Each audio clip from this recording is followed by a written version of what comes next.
Ok. Non, merci beaucoup pour les interventions. J'ai voulu partager une petite information. Je cherchais tout à l'heure à voir le document. Il y avait une publication de Jeune Afrique dans le temps où j'avais lu les enquêtes sur l'utilisation de certaines milices, des milices qui infiltrent l'armée, qu'on habille avec les tenues militaires qui restent dans les rangs de nos militaires qui tirent à bout portant sur les citoyens togolais. Certains qu'on utilise pour commettre des massacres. Et après avoir lu ces informations, j'ai discuté un jour hors du Togo, j'étais à Ouaga avec un officier qui est venu me chercher à la maison pour me faire promener un peu. Et dans les causeries, on parlait des affaires du Togo, où il est revenu des cieux. C'est des choses très bien connues.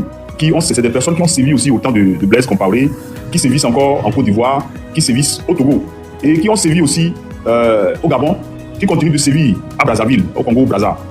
C'est-à-dire qu'il m'a dit, j'ai lu dans le document de Jeune Afrique, qu'il y a un réseau de la France-Afrique basé en Côte d'Ivoire.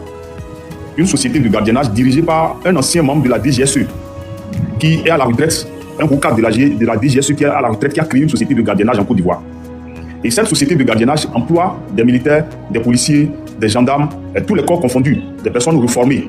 C'est-à-dire si tu as commis un crime au sein de l'armée, tu as commis un délit, et au sein de l'armée que tu es irradié, tu es reformé, cette société de gardiennage emploie ce type de personnes qui savent déjà manier les outils de jardin, qui ont déjà suivi les formations militaires.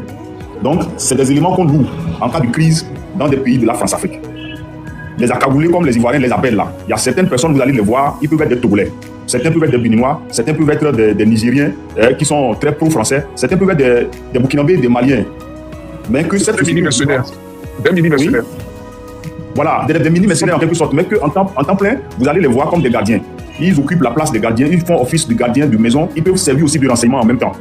Donc, ce sont ces personnes qu'on infiltre pendant qu'on a des manifestations, pendant qu'il y a des mouvements. Si le régime veut déployer certaines personnes contre des gens, vous allez voir que ces personnes-là, ce sont plus qu'on utilise pour infiltrer le rang de l'armée.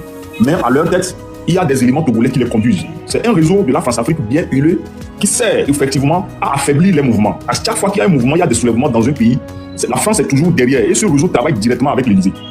Faites des recherches, moi je l'avais lu longtemps dans Jeune Afrique, je suis en train de rechercher l'article depuis que j'étais silencieux, c'est ça que je recherchais, mais je ne l'ai pas encore vu, je vais continuer et un jour je vais faire la capture pour qu'on puisse le lire ensemble.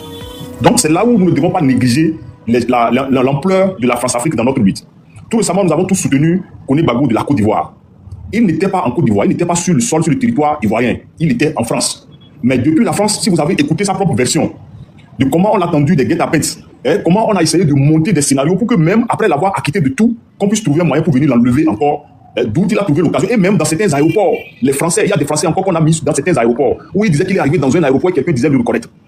Donc où les gens le suivaient nuit et jour, parce qu'ils critiquaient simplement Alassane Ouattara. Et ça, c'est toujours la France-Afrique qui est en train d'œuvrer jusque-là. Dans notre pays, au Togo, vous n'êtes pas sans savoir qu'il y a des régiments, ça c'est l'Amnesty International qui l'avait dit, qu'il y a des régiments, il y a plus de 7 régiments au Togo qui sont dirigés par les Français. 7 régiments militaires qui sont dirigés par les Français. 7 régiments militaires qui sont encore aux mains des militaires. Maintenant, Olivier Haman et beaucoup de choses ont dénoncé, il y a des coopérants militaires français qui sont encore sur le sol togolais, qui conditionnent le militaire togolais pour la répression, qui conditionnent le policier togolais pour la répression, qui coordonnent les opérations de répression violente pour décourager. C'est-à-dire l'appareil de la répression, en réalité, la France se trouve toujours derrière. Puisque si aujourd'hui, le régime que nous avons en face, le système que nous avons en face tombe, je vous dis que c'est une grande perte pour la France.